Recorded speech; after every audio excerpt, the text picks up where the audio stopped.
Hello everyone, my name is Jamie Cleveland, and for our first argumentative essay, I'm planning to write about whether high schools should excuse mental health days the same way they excuse physical illness days. And this topic is super important to me because as a student athlete and between balancing school, sports, and everything else in between, I think life can get overwhelming really fast. And there are days where you're physically fine, but mentally you're just completely drained. And right now, those days aren't always taken very seriously, even though they can affect your performance just as much as being physically sick. And I chose this topic because I feel like mental health is not really treated equally compared to our physical health, especially in our schools.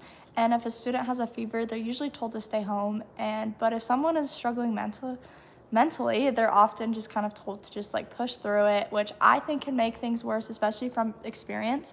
And I think schools need to value students as whole people, not just based on their attendance or their performance.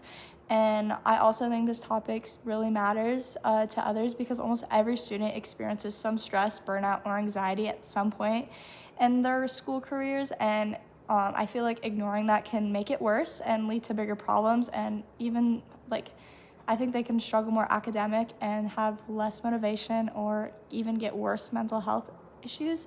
And I think allowing students to have mental health days could actually help students come back more focused and ready to actually learn the material they're learning. And then one challenge I think I might face while writing this essay is finding strong sources that clearly support excused mental health days, since it's still a developing topic and not super popular.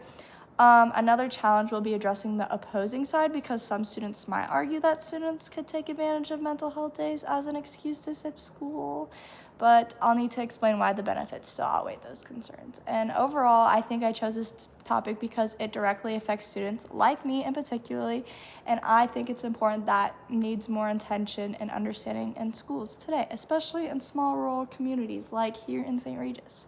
But yeah, that is what I am writing about. Thank you guys. I hope you have a good rest of your day.